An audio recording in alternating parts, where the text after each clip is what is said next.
Hello student, आज आपण बघणार आहोत मेथड्स अँड कन्स्ट्रक्टर्स इन जावा.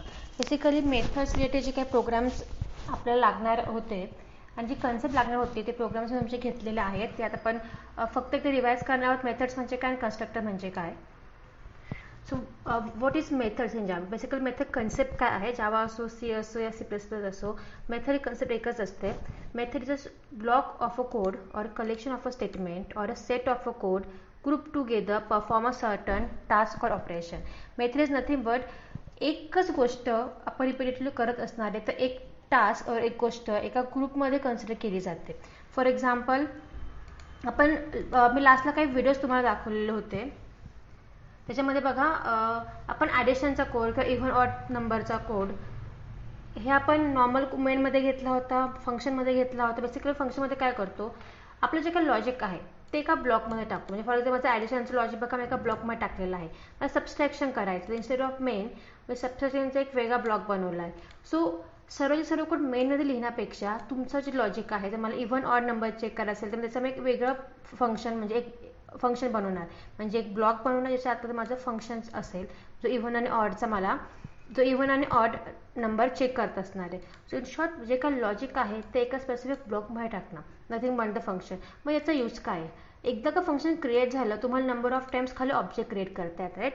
मागचा कोड बघा, मागचा कोड युजिंग अ फंक्शन ज्यांनी बघितलं नसेल की युजिंग अ मेथड ज्यांनी बघितले नसतील मी लिंक टाकते डिस्क्रिप्शनमध्ये. सो तुम्ही तो व्हिडिओ आधी बघा आणि मग हा बघा, तुम्हाला मेथड्स लगेच क्लिअर होतील. आपल्याला एक मेथड ॲडिशन मेथड कॉल द्यायची असेल तर मल्टिपल टाइम्स ॲडिशनला कॉल देऊ शकतो. सेम कोड आहे, फक्त थोडेफार चेंजेस असतील. मी ॲडिशन मेथड घेतली आहे, सबस्ट्रॅक्शन मेथड आहे, मेन आहे, मेनच्या आतमध्ये ऑब्जेक्ट क्रिएट केला आहे आणि माझ्या मेथडला कॉल दिलेला आहे, ॲडिशनला कॉल दिलेला आहे, सबस्ट्रॅक्शनला कॉल दिलेला आहे आणि दोन पॅरामीटर पास केलेले आहेत. ओके. याच्यामध्ये आपण ट्राय करूया युजरकडून व्हॅल्यू कशी घ्यायची. तर सेम कोडमध्ये आपण युजरकडून व्हॅल्यू घेणार आहोत with the help of scanner. मी स्कॅनरचा क्लास क्रिएट करते. वरती पॅकेज इम्पोर्ट करावं लागेल आपल्याला.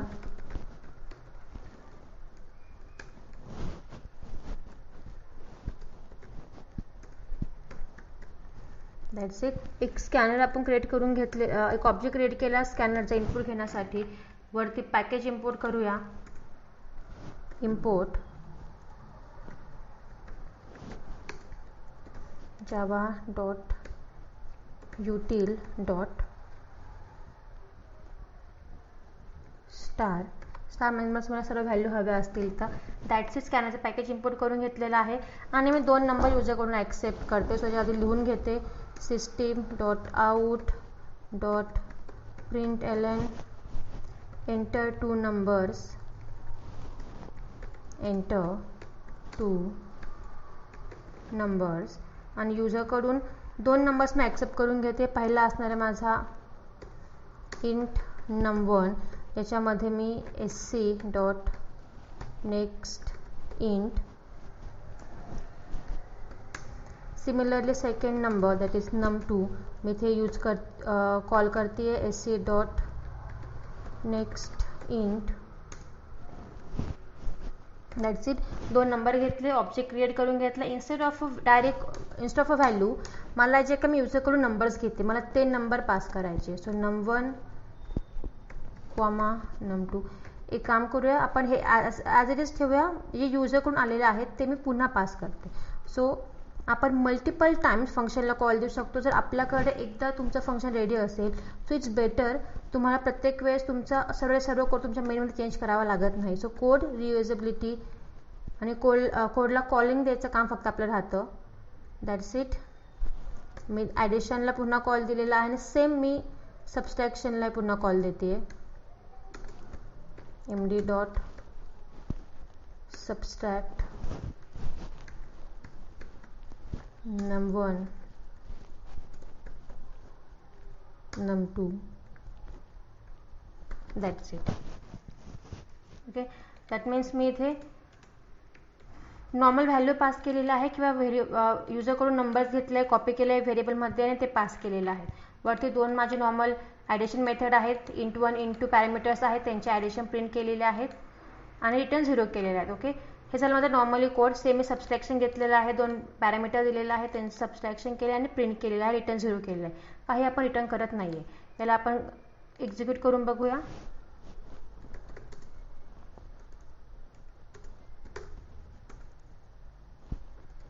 जावा C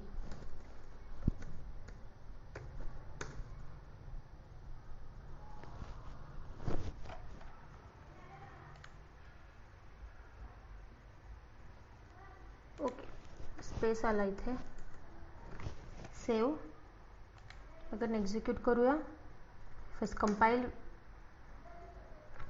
second execution.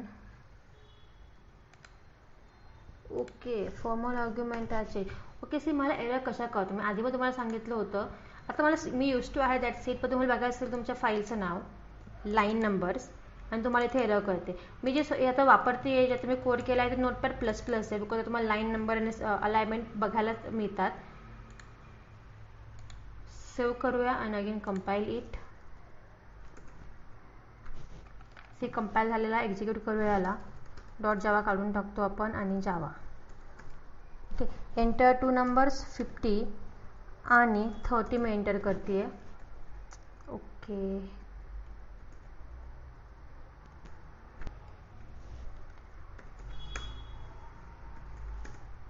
Addition is 60, addition is 80, 40 and 20.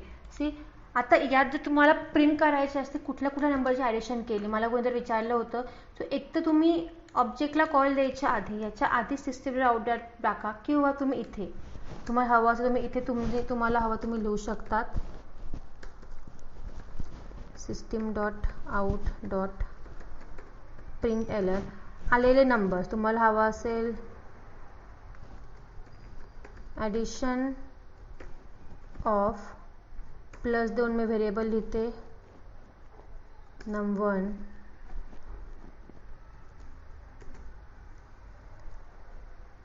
इथे आपण लिहू अँड प्लस देऊन num2 ची मला ॲडिशन लिहायची असेल, num2 प्लस देऊन is. So ensure addition of this 2 numbers is. आणि आपण बघूया, एक्झिक्यूट करून बघूया आणि काय फरक पडतोय. कंपाईल केलंय,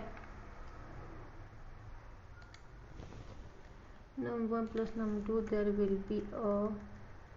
ओके, अगेन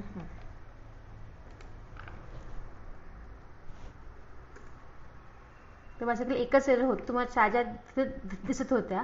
प्रत्येक वेळेस तुम्हाला ते सॉल्व करायची गरज नाही आहे. एंटर नंबर मी 50 आणि 30 एंटर करते. See addition of 50 and 10 is 60, addition of 50 and 30 is 100.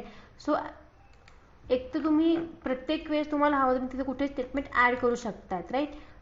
प्रॅक्टिसनं होईल तुम्हाला स्टेटमेंट एक तर इथे ॲड करावं लागेल किंवा इथे ॲड करावं लागेल, is depend on you. Okay, ही एक क्वेरी होती जी मला विचारली होती. नेक्स्ट आपण बघणार आहोत रिटर्न कसं करायचं. म्हणजे इन्स्टेड ऑफ सर्व इथेच प्रिंट करण्यापेक्षा instead of printing addition here आपण मेनमध्ये कसं प्रिंट करू शकतो. ओके, सो त्याला 2 वे आहे. इथे काय झालं, मला ॲडिशन मिळालं, राईट. सो इन्स्टेड ऑफ 0 मी ॲडिशन जे आहे माझा रिटर्न करते.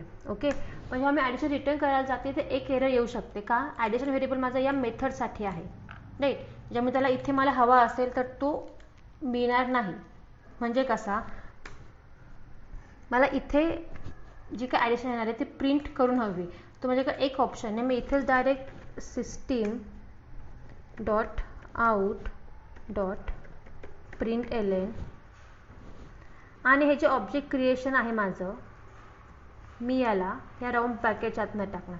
सो इन शॉर्ट, ज्यावेळेस मी ऑब्जेक्टला कॉल देते तर मी डायरेक्टली माझ्या system dot out dot print एलएनच्या मध्ये लिहू शकते. आणि मी इथे लिहू शकते ॲडिशन इज. तुम्हाला कुठेही दॅट्स इट आणि सेव्ह. सेम स्टेटमेंट मी टाकू शकते. इन्स्टेड ऑफ दिस num1 आणि num2, num1 comma num2. Okay, that's it. एवढं आपलं झालंय.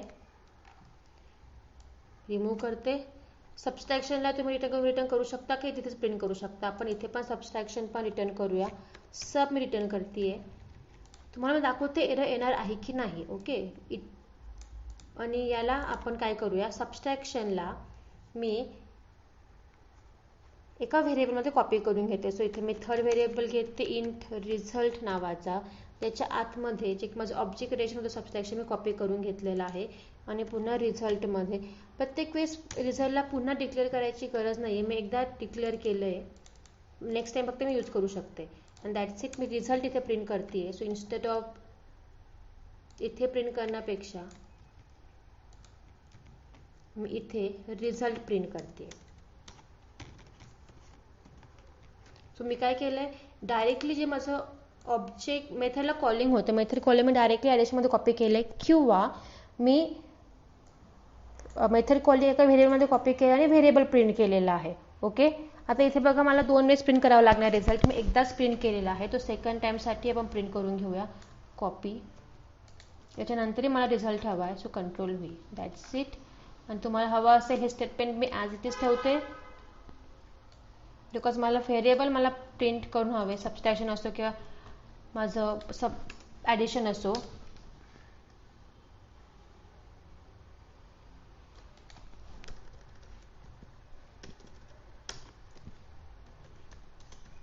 To numbers are. That's it. मी मागचं सर्व काढते.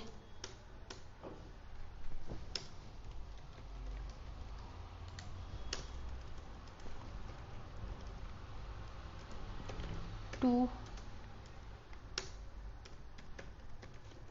Numbers are. तुम्हाला हवा त्या प्रकारे स्टेटमेंट लिहू शकता. Okay, that's it. एक्झिक्यूट करून बघूया. इथे मी ॲडिशन जे आहे ते रिटर्न करते आणि इथे जो मी सबस्ट्रॅक्शन रिटर्न करते. बघूया काय आउटपुट येतं आहे. सो इन शॉर्ट मला तुम्हाला हे दाखवायचं होतं की तुम्ही रिटर्न कसं करू शकता. एक्सपेक्टेड रिझल्टमध्ये सेमीकोलन नाही दिला आहे.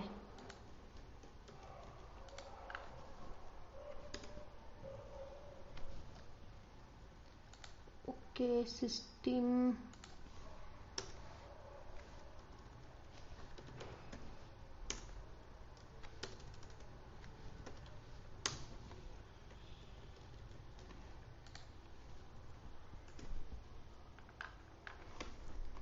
कंपाईल झालं आहे. एक्झिक्युशन करून बघूया. सो इन शॉर्ट तुम्हाला दाखवलं का याच्यामध्ये फक्त आणि फक्त आपण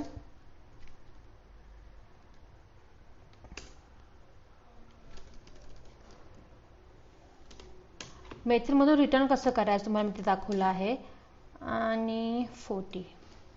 C, 2 numbers are addition is, 2 numbers are addition is, 2 numbers are subtraction and subtraction. So in short, तुम्ही जर रिटर्न करत असाल तुम्ही रिटर्न करू शकता. फक्त रिटर्न केलेले व्हॅल्यू तुम्ही डायरेक्टली प्रिंट करा. म्हणजे डायरेक्टली प्रिंटिंगमध्येच तुम्ही तुमचा ऑप्शन द्या, मेथडला कॉल द्या, किंवा the another option is copy करा एका व्हेरिएबलमध्ये प्रिंट करा.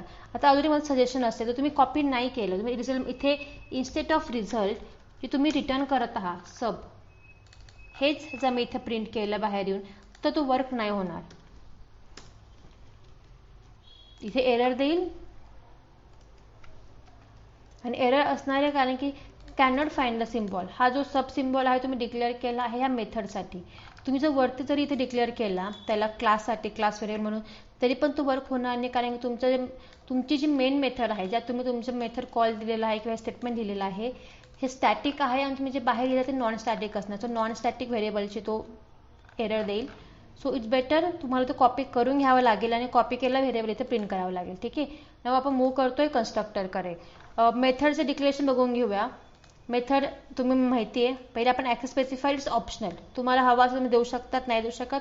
बट आपण ॲक्सेस स्पेसिफायर बघू त्या तुम्हाला कळेल का आणि कुठे यूज करायचं access specifier.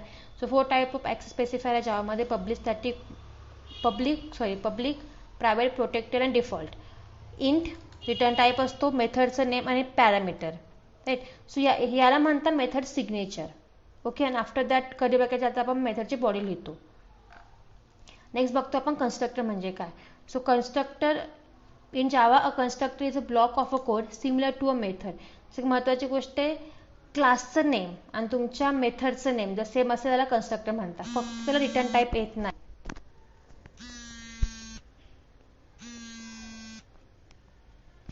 It is called when an instance of class is created. At the time of calling constructor, memory for the object is allocated in the memory of the object is allocated in the memory. Well, basically constructor म्हणजे काय? Constructor एक block आहे ज्याच्या आत which is similar to method, फक्त त्याचं नाव हे क्लासचं नावसारखं असतो आणि कन्स्ट्रक्टरला रिटर्न टाईप नसतो, राईट. म्हणजे तो कुठला टाईपचा आहे, डेटा टाईप काय आहे तो त्याला नसतो. So it is a special type of method which is use to initialize an object. ऑब्जेक्टला इनिशियलाइज करण्यासाठी ज्यामध्ये वापरला जातो. आणि महत्त्वाची गोष्टीमध्ये ज्यामध्ये बाय डिफॉल्ट एक तरी कन्स्ट्रक्टर कॉल होतो, एक तरी कन्स्ट्रक्टर बाय डिफॉल्ट कॉल होतो. कसा होतो? Every time an object is created using a new keyword, at least one constructor is called. जेव्हा तुम्ही न्यू कीवर्ड वापरून तुम्ही जेव्हा ऑब्जेक्ट क्रिएट करतो तुमच्या क्लासचा, दॅट मीन्स तुमचा जो काही कन्स्ट्रक्टर बाय डिफॉल्ट तुमचा JVM क्रिएट करतो. सी हे बघा, bike B equal to new bike, तुम्ही हे जे सिम्बॉल लिहिलं हे कन्स्ट्रक्टरचं सिम्बॉल आहे. सो इन शॉर्ट जेव्हा तुम्ही एखादा ऑब्जेक्ट क्रिएट करत असाल त्यावेळेस तुमचा कन्स्ट्रक्टर बाय डिफॉल्ट कॉल होतो. हे प्रॅक्टिकली करून बघूया की कसा कॉल होतो. सेकंड मी क्लास घेतला कन्स्ट्रक्टर रिमूव्ह म्हणून, मेन घेतलेला आहे. मेनच्या आतमध्ये मी कन्स्ट्रक्टर कॉल करून घेतलं. ठीक आहे. तर इन शॉर्ट कन्स्ट्रक्टरचा सिम्बॉल काय आहे? तुमचं क्लासचं नाव, राईट, पण which is a method, right. So मेथडला असतं आपलं ओपन आणि क्लोज. हा झाला तुमचा बाय डिफॉल्ट कन्स्ट्रक्टर. आता बघा, जेव्हा मी न्यू कीवर्ड देऊन माझा प्रोग्राम कंपाईल करते त्यावेळेस प्रत्येक माझा हा कन्स्ट्रक्टर ज्यामध्ये क्रिएट केला जातो. फक्त हा दिसत नाही आपल्याला, पण तो होतो. कसा होतो? याच्या आतमध्ये मी normally system dot out dot print ln मी प्रिंट करून दाखवतो. आपण एक normally I am in constructor. Okay, I am in constructor मी प्रिंट लिहिलेलं आहे. इथे बघा मी कुठे पण कन्स्ट्रक्टरला कॉल देत नाही आहे. आता प्रोग्रामला एक्झिक्यूट करून बघूया आणि बघूया की तुमचं आउटपुट काय येते. आता प्रोग्राम सेम पाथला आहे, मी फक्त कंपाईल करते. Constructor demo dot Java and execute. I am in constructor. कुठे पण मी ऑब्जेक्ट तुम्हाला कॉल दिलेले रे, मी सिरियसचा ऑब्जेक्ट किंवा कन्स्ट्रक्टरला कॉल दिलेला. ज्या वेळेस माझा न्यू ऑब्जेक्ट क्रिएट होतो त्यावेळेस म्हणजे माझे ही स्टेटमेंट एक्झिक्यूट होतं त्यावेळेस माझा बाय डिफॉल्ट कन्स्ट्रक्टर हा कंपायलर तुमचा क्रिएट करतो. सो बाय डिफॉल्ट जेव्हा तुमचा एक तरी कन्स्ट्रक्टर क्रिएट केला जातो. जेव्हा तुम्ही कन्स्ट्रक्टरला कॉल द्याल, जेव्हा तुम्ही ऑब्जेक्ट क्रिएट करा, प्रत्येक वेळेस तुमचा हा कन्स्ट्रक्टर जातो. सो एक तर तुमचा कन्स्ट्रक्टर हा आतमध्ये क्रिएट झालेलाच असणार. ठीक आहे. हा जो होता याला माझा डिफॉल्ट कन्स्ट्रक्टर. दोन टाइप्स ऑफ कन्स्ट्रक्टर आहे ज्यामध्ये. एक डायग्राम बघून घ्या. इथे सेम वरची डायग्राम मी फॉलो केली आहे. एक क्लास घेतला, क्लासला कंपाईल करून तुम्हाला बाय डिफॉल्ट एक कन्स्ट्रक्टर तुमच्या आत मेमरीमध्ये क्रिएट होतो, पण जो तुम्हाला बघायला मिळत नाही. आपण एक्झिक्यूट केलं बघा. कुठे पण आपण कंपायलरला तुम्हाला आउटपुट दिसतं इथे. कुठेही आपण कंपायलरला कोडमध्ये कॉल दिलेला नाही आहे, right. CD dot constructor demo आपण मेथडला कॉल देतो तसं आपण कॉलिंग केलेलं नाही आहे, तरी पण तुमचा बाय डिफॉल्ट इथे आउटपुट आलेला आहे. म्हणजे बाय डिफॉल्ट तुमचा हा कन्स्ट्रक्टर आतमध्ये क्रिएट होतो. ओके, एक तरी क्रिएट होतो. मग तो बेसिकली तुमचा डिफॉल्ट कन्स्ट्रक्टर असतो. तो काय रूल्स आहे कन्स्ट्रक्टरचे. पहिला रूल्स आहे constructor name must be same as the class name. Class name आणि तुमच्या कन्स्ट्रक्टरचं नेम सेम पाहिजे. Constructor must have no explicit return type. कुठल्या पण रिटर्न टाईप कन्स्ट्रक्टरला नाही आहे. Java constructor can not be abstract, static, final and synchronize. Abstract म्हणजे तुम्हाला माहिती आहे ॲबस्ट्रॅक्शन, जे गरजेचं आहे दाखवणं, बाकीचं हाईड करणं. तुम्ही कन्स्ट्रक्टरला हाईड कराल तर ऑब्व्हियसली तुमचं ऑब्जेक्ट क्रिएशनला इश्यू येईल. तुम्ही कन्स्ट्रक्टरला हाईड करू शकत नाही, स्टॅटिक करू शकत नाही, बिकॉज ऑब्जेक्ट क्रिएट करत आहात तुम्ही. सो स्टॅटिक केव्हा करतो जेव्हा तुम्हाला ऑब्जेक्टची गरज नसेल त्यावेळेस. फायनल आणि सिंक्रोनाइज आपल्याला बघायचं आहे, तेव्हा आपण पुन्हा एकदा हे रिवाइज करूया. Next types of constructor. Default constructor आणि पॅरामीटराइज्ड कन्स्ट्रक्टर. डिफॉल्ट कन्स्ट्रक्टर म्हणजे काय? It does not have any parameter. So in short आपण आता जो कन्स्ट्रक्टर लिहिला आहे तो कन्स्ट्रक्टर. असं कन्स्ट्रक्टर ज्याला पॅरामीटर नसतो, राईट. त्याला कुठे हे आपला जो आहे याला पॅरामीटर नाही, याला डिफॉल्ट कन्स्ट्रक्टर म्हणतात. सेकंड आहे तुमचा पॅरामीटराइज्ड कन्स्ट्रक्टर. ठीक आहे. पण डिफॉल्ट कन्स्ट्रक्टर का वापरता, काय यूज काय डिफॉल्ट कन्स्ट्रक्टरचा? Default constructor is use to provide default value to the object like 0 आणि नल. तुमच्या व्हेरिएबलला तुम्हाला डिफॉल्ट व्हॅल्यू द्यायची असेल त्यावेळेस आपण डिफॉल्ट कन्स्ट्रक्टर वापरतो. आपण ट्राय करून बघूया. मी वरती एक व्हेरिएबल घेते नंबर नावाचा, इनिशियली काहीच देत नाही आहे, आणि सेकंड आहे string type variable name, that's it. हे दोन व्हेरिएबल मी घेतले आणि दोघं व्हेरिएबल मी इथे जाऊन प्रिंट करते. इथे जाऊन मी नेम प्रिंट करते आणि सेम मला, ठीक आहे आताच प्रिंट करूया. न्यू लाईनवर मला हवं आहे, त्यामुळे मी खाली जाऊन एक तर इथे प्रिंट करू शकतो, मी खाली वर एकाच लाईनला तुम्ही प्रिंट करू शकता, इट्स अप टू यू. आणि मी नंबर इथे प्रिंट करते आहे. ठीक आहे.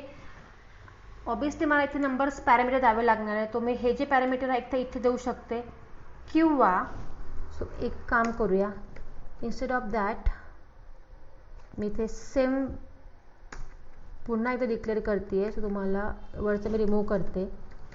String name, that's it. याला मी कमेंटमध्ये टाकते आहे.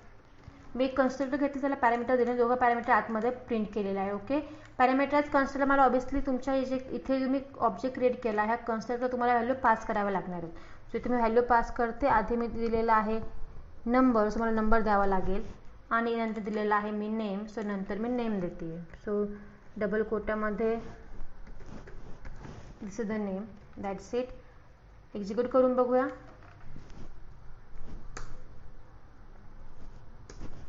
सीधा आउटपुट करा अँड टेन. सो याला पॅरामीटर कन्स्ट्रक्टर म्हणतात. सेम जर मी मल्टिपल टाइम्स कन्स्ट्रक्टर क्रिएट करू शकते, त्याचा पुन्हा एकदा कॉपी केलं, कंट्रोल व्हीला गेलं, इन्स्टेड ऑफ CD मी CD1 क्रिएट करते आणि मी इथे थर्ड पॅरामीटर देते नंबर. सो मला माझ्याकडे दोन पॅरामीटर बघा, याला पण कन्स्ट्रक्टर ओव्हरलोडिंग म्हणतो. Constructor are same but number of parameters are different. So इथे मी थर्ड घेते इंट नम आणि मी नमला सुद्धा इथे प्रिंट करते. इथेच मी प्लस देऊन प्रिंट करते. सो मला मध्ये टॅब हवा आहे आणि प्लस मी नम प्रिंट करते. सो इन शॉर्ट माझ्याकडे सेम कन्स्ट्रक्टर आहे, पण त्याचे पॅरामीटर वेगवेगळे आहेत. इथे 2 पॅरामीटर आहे, इथे 3 पॅरामीटर आहे आणि त्यावर मी व्हॅल्यू पास केलेल्या आहेत. सो इन शॉर्ट याला पण म्हणतो constructor overloading. Name is same but parameters are different. Right. मी मेथड ओव्हरलोडिंग आणि ओव्हररायडिंग घेतलं नाही बिकॉज मला तुम्हाला ते पॉलिमॉर्फिझममध्ये दाखवायचं आहे. तुमचं बघा इथे तुम्हाला 3 आउटपुट मिळतात. आता अनदर वे, हे मी रिमूव्ह करते. सेकंड, एक तर मला माझे हे जे व्हेरिएबल्स आहेत, ठीक आहे, हे व्हेरिएबल्स आहेत, यांचे व्हॅल्यू बघूया. इंट नम, इंट नंबर. मी कुठून याला पॅरामीटर पास नाही करत आहे, सर्व रिमूव्ह करते. जस्ट यू विल सी माझा कन्स्ट्रक्टर वर्क होते तर नेम आणि नंबरमध्ये माझं काय जातं आहे, एक्झिक्यूट होत आहे का. सो याला मी सेव्ह करते. मी खूप सारे चेंजेस करते वन टाइमच कोडमध्ये. सो ते नीट बघा मी काय काय चेंजेस केलेले आहेत. नल आणि 0. सो बाय डिफॉल्ट ज्यामध्ये कन्स्ट्रक्टर कॉल होतोय माझ्या व्हेरिएबलला बघा बाय डिफॉल्ट व्हॅल्यू मिळते. जेव्हा जेव्हा तुम्हाला तुमच्या व्हेरिएबल्सला, तुमच्या क्लासच्या व्हेरिएबलला डिफॉल्ट व्हॅल्यू पाहिजे असतील त्यावेळेस आपण कन्स्ट्रक्टर यूज करतो. ठीक आहे. कन्स्ट्रक्टरमध्ये दिस कीवर्ड बेसिकली जास्त प्रमाणात यूज केला जातो. तो काय आहे आपण तेही बघणार आहोत. एक मी नेक्स्ट घेते, मी मेथड घेते एक,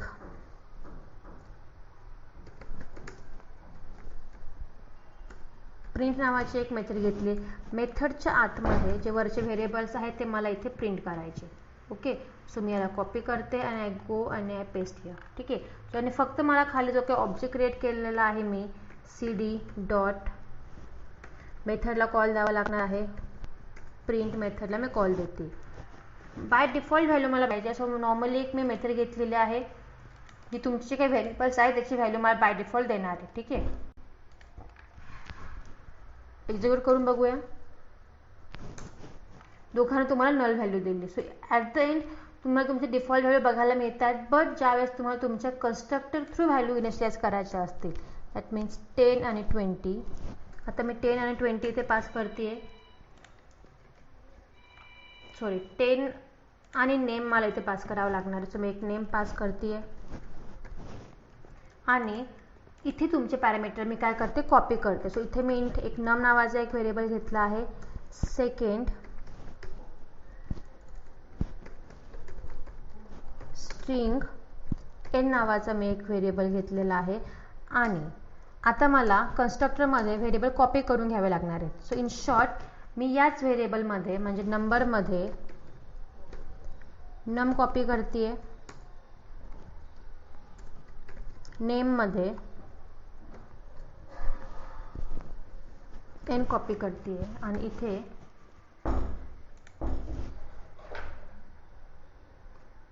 ठीक आहे, इथे नो नीड टू चेंज. और प्रिंट करताना मला एक तर हा नम और हा एन द्यावा लागणार आहे. ठीक आहे, तुम्ही मल्टिपल वेमध्ये तुमचा कोड तुम्ही लिहू शकता. आय जस्ट वॉन्ट टू से की तुम्ही किती वेमध्ये तुम्ही तुमचं एक स्टेटमेंट कोड लिहू शकता. आउटपुट बघा, मेथडला पण तेच पास केलं आहे मी आणि कन्स्ट्रक्टरला मी तेच पास केलेलं आहे. इन्स्टेड ऑफ दिस कॉपी करण्याच्या ऐवजी माझ्याकडे सेकंड ऑप्शन आहे नम, दिस इज द बेस्ट. आणि आधी बघा आपला आउटपुट का दोघं ठिकाणी माझं जे आहेत करण आणि 10 घेतलं होतं त्याने, कुठेही माझ्या असंच ठेवतो मी, चेंज नाही करत. ओके, कुठे बघा माझं आउटपुटला बघा कुठेही माझं दोघं ठिकाणी घेतलं होतं. मी प्रिंटला काहीच नाही दिलं, राईट. मी व्हेरिएबलला पण काहीच नाही दिलं. मी फक्त आणि फक्त माझा जो काय आहे कन्स्ट्रक्टरला व्हॅल्यू दिला, कन्स्ट्रक्टरला व्हॅल्यू मिळाला, कन्स्ट्रक्टरमध्ये माझा नंबर आणि नमला व्हॅल्यू कॉपी झालेला आहेत आणि मग त्याने प्रिंट केलेला आहे. इथे बघा, इथे मी माझं काय केलं, इथे माझा नम दिला आणि इथे मी एन देते. ठीक आहे, नम आणि एन दिला मी. सी, इथे नम आणि एन जे काही माझ्या कन्स्ट्रक्टरला मिळतं आहे, म्हणजे माझ्या ऑब्जेक्टला मिळतं आहे ते माझ्या कन्स्ट्रक्टरला मिळालं. ठीक आहे, बट इथे बघा माझ्या प्रिंटला बघा नेम आणि नंबर आहे आणि प्रिंटला काहीच पॅरामीटर मी दिलेलं नाही आहे. आउटपुट बघूया आणि वरचा आउटपुट बघा, इथे बघा माझ्या प्रिंटला पॅरामीटर दिले नव्हते तरी पण दोघं ठिकाणी सेम आउटपुट आलेलं होतं. सो मी सी, माझ्या कन्स्ट्रक्टरला 10 आणि करण मिळाला पण माझ्या मेथडला काहीच नाही मिळालं. का नाही मिळालं? कारण माझे जे वरचे व्हेरिएबल होते ते माझ्या क्लासचे व्हेरिएबल आहे, पण कुठे पण मी त्यांच्यामध्ये व्हॅल्यू कॉपी नाही केली. करेक्ट, म्हणजे मी पॅरामीटरला मी कन्स्ट्रक्टरला व्हॅल्यू दिली पण ते नम आणि एन मध्ये गेली, कुठे पण नंबर आणि नेम मध्ये नाही गेली. ज्यावेळेस मी नंबर म्हणजे माझ्या क्लासच्या व्हेरिएबलला माझा कन्स्ट्रक्टरचा पॅरामीटर कॉपी करते आणि माझ्या नेम मध्ये मी एन कॉपी करते, मी एन कॉपी केला. आता कुठे नंबरमध्ये माझं 10 मिळालं, नेममध्ये मला कलर मिळाला, तेव्हा माझा इथे प्रिंट होईल. आता पुन्हा आपण एक्झिक्यूट करून बघूया. सी, 10 आणि करण 10 बिकॉज प्रिंट करत असेल प्रिंट केलेलं आहे. सो इन शॉर्ट तुमच्या मेथडच्या व्हेरिएबलला किंवा ह्या व्हेरिएबल्सला व्हॅल्यू मिळाला. कसला व्हॅल्यू मिळाला? ह्या व्हॅल्यू तुमच्या कन्स्ट्रक्टर थ्रू मिळाला. सो बाय डिफॉल्ट तुमचे जे क्लासचे व्हेरिएबल आहेत त्यांना तुम्ही व्हॅल्यू इनिशियलाइज करू शकता with the help of constructor. हा कन्स्ट्रक्टरचा महत्त्वाचा यूज आहे. ठीक आहे, हे होतं कन्स्ट्रक्टर. बरेच पुढे काही क्वेश्चन आहेत, कॉपी कन्स्ट्रक्टर आहेत, बऱ्याच काही गोष्टी आहेत. ठीक आहे, काही क्वेश्चन बघूया. Does constructor return any value? Yes, constructor काय रिटर्न करतो? Constructor instance of a class.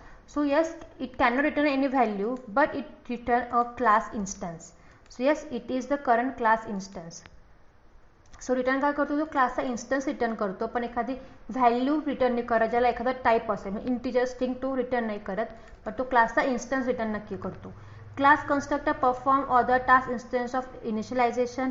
Yes, object creation झालं, थ्रेड क्रिएशन झालं, मेथड कॉलिंग झालं, etcetera things are done by the तुमचा कन्स्ट्रक्टर. कसं काय? तुम्ही बघितलं, न्यू ऑब्जेक्ट क्रिएट करत तुम्ही कन्स्ट्रक्टर यूज करत असाल. कन्स्ट्रक्टर जेव्हा क्रिएट होतं तेव्हा थ्रेड यूज होतात. मला तुम्हाला लॉजिकली प्रोग्रामॅटिकली आपण बघितलं क्लास कसं क्रिएट करतं, ऑब्जेक्ट कसं क्रिएट करतं, कन्स्ट्रक्टर कसं क्रिएट करतं. मला तुम्हाला लॉजिकली मेमरीमध्ये कुठे आणि कसं क्रिएट होतं मग त्याची लिंक तुम्हाला मला दाखवायची आहे. सो मी नेक्स्ट व्हिडिओ मी ट्राय करते तुम्हाला तेच शेअर करायचं. त्यात फक्त कन्सेप्ट असतील, लॉजिक असतील, कुठलाही कोडिंग नसणार आहे. ठीक आहे, तुला व्हिडिओ मी लवकरच टाकते. सो कन्स्ट्रक्टर फक्त इनिशियलायझेशनच्या अलावा बऱ्याच काही गोष्टी करतो. Is the constructor class is Java. Constructor class in Java. Basically constructor class म्हणजे काय? आपण कन्स्ट्रक्टर क्रिएट करतो आणि क्लास म्हणजे कन्स्ट्रक्टर नावाचा क्लास बाय डिफॉल्ट एक क्लास तुमच्या जावामध्ये अवेलेबल आहे आणि ऑब्जेक्ट नावाचा पण क्लास तुमच्या जावामध्ये बाय डिफॉल्ट अवेलेबल असतो, जो तो हिरार्कीमध्ये टॉप मोस्ट असतो. ठीक आहे, तर जेव्हा आपण एक्सेप्शन बघू त्यावेळेस मला ते मी हिरार्की सांगते. सो कन्स्ट्रक्टर हे क्लासचं नाव आहे जे बाय डिफॉल्ट ज्यामध्ये अवेलेबल आहे. So what is the purpose of constructor class? मग त्या क्लासचा यूज काय आहे, पर्पज काय आहे? जेव्हा provide a constructor class which can be use to get internal information of the constructor of the class. या क्लासचा यूज काय आहे? कन्स्ट्रक्टर क्लासचा मी आता सांगते. एक ऑब्जेक्ट नावाचा आहे क्लास आणि कन्स्ट्रक्टर नावाचा. बेसिकली तुम्ही जे जे ऑब्जेक्ट क्रिएट केले त्यामुळे आणि त्याच्यामुळे तुम्ही जे कन्स्ट्रक्टर क्रिएट झाले आहेत, तर तुम्ही कुठले कुठले कन्स्ट्रक्टर क्रिएट केले, कुठल्या कुठल्या क्लासचे क्रिएट केले, त्याची इन्फॉर्मेशन तुम्हाला बघायला मिळते. ठीक आहे. आणि which is found in a package java.language.reflect package. So java.lang.reflect पॅकेजमध्ये तुमचं कन्स्ट्रक्टर क्लास तुम्हाला बघायला मिळतो. ठीक आहे. आजचं लेक्चर आपलं एवढंच होतं. आय होप तुम्हाला समजलं असेल. सर्व प्रोग्राम प्लीज ट्राय आउट करून बघा, बिकॉज कुठेतरी बरेच गोष्टी मी आज हँडल केलेल्या आहेत. सिम्पल आहेत. ट्राय आउट करून बघा. कन्स्ट्रक्टर मल्टिपल कॉलिंग देऊन बघा, मल्टिपल कन्स्ट्रक्टर ट्राय करून बघा, single parameter, multiple parameter, copy constructor देखील तुम्हाला अवेलेबल आहेत. हे सर्व आपण नंतर पुन्हा डिटेलमध्ये बघूया कॉपी कन्स्ट्रक्टर काय आहे. पण आजचं लेक्चर आपलं एवढंच होतं. आय होप तुम्हाला आवडलं असेल. प्रोग्राम ट्राय आउट करून बघा आणि मला स्क्रीनशॉट शेअर करायला विसरू नका. व्हिडिओ आवडला असेल तर व्हिडिओ लाईक करा, चॅनलला सबस्क्राईब करा आणि काही डाऊट असेल तर प्लीज कमेंट मी. थँक्यू.